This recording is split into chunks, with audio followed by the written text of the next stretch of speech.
بسم اللہ الرحمن الرحیم۔ السلام علیکم۔ 9 مئی 2023 کے بعد پاکستان کی صورتحال سنگین سے سنگین تر ہوتی گئی۔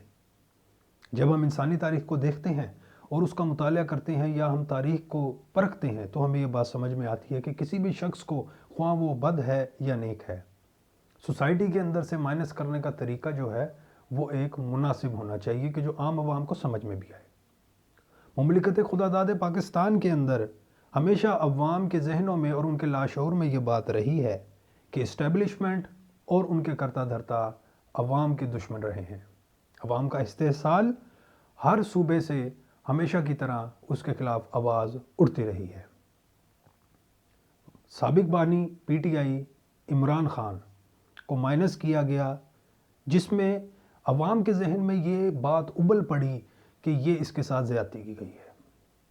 ہم چونکہ ایک غیر جانبدارانہ آپ کے سامنے پہلو کو لے کر حاضر ہوئے ہیں، لہٰذا اس پہ غور کرنے کی ضرورت ہے کہ کسی بھی شخص کو اس طرح مائنس کریں گے تو اس میں بہت سے ابہام پیدا ہوں گے۔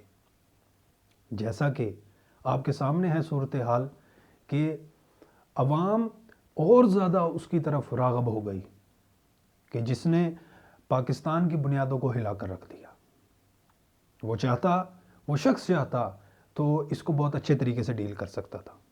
اس نے اپنے پیروکاروں کو یہ تعلیم ہی نہیں دی کہ کس طرح کے حالات میں کس طرح ریئیکٹ کرنا ہے۔ میں آپ کو چلتے چلتے ایک واقعہ سناؤں کہ نیلسن منڈیلا جب ایک جہاز کے سفر میں روانہ تھے تو ان کے سیکٹری نے پاس آ کر ان کو خبر دی کہ سر، جہاز کا ایک انجن بند ہو چکا ہے۔ وہ اخبار پڑھ رہے تھے اور انہوں نے کوئی ریئیکٹ نہیں کیا، نہ ہی ان کے چہرے پر کسی قسم کے پریشانی کے آثار نمودار ہوئے۔ جہاز لینڈ ہو گیا۔ اسی شخص نے جا کے کہا کہ سر، اگر یہی صورتحال میں کسی اور کو بتاؤں کہ جب جیسے مجھے پتہ لگی، پائلٹ نے مجھے بتایا کہ جہاز کا ایک انجن نہیں چل رہا، دوسرا چل رہا ہے، تو میرے اندر لرزہ طاری ہو گیا۔ لیکن یہ خبر جب میں نے آپ کو بتائی، آپ نے کوئی ریئیکٹ نہیں دیا اور اخبار پڑھنے میں مگن ہو گئے۔ نیلسن منڈیلا نے کہا کہ لیڈر کی 7 خوبیاں ہوتی ہیں، جن میں سے پہلے یہ ہے کہ وہ اپنے خوف کو اپنے چہرے پر نہیں آنے دیتا۔ ناظرین کرام، یہی غلطی ہوئی، پہلی ہی غلطی ہوئی لیڈرشپ کے اندر کہ جب خوف نہ کہ صرف چہروں پر ظاہر ہوا بلکہ وہ عوامی انداز میں باہر بھی آیا، اور جب وہ باہر آیا تو سب کچھ تتر بتر ہو گیا۔ لیکن ایک ہلکی سی خلش دماغ میں ابھی بھی باقی ہے۔ کیا یہ کسی اور پلان کا حصہ ہے کہ مظلومیت کو ثابت کیا جائے ایک شخص کی اور وہ پھر 2/3 اکثریت سے بھی زیادہ کر کے اسمبلی میں براجمان ہو جائے؟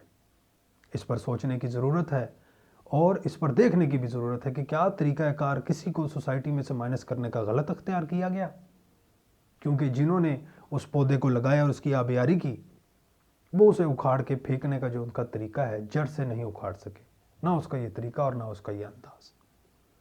اب موجودہ ملک کی صورتحال یہ ہے کہ اسٹیبلشمنٹ اور تمام سپورٹیو جو اسٹیبلشمنٹ کے ہیں وہ اس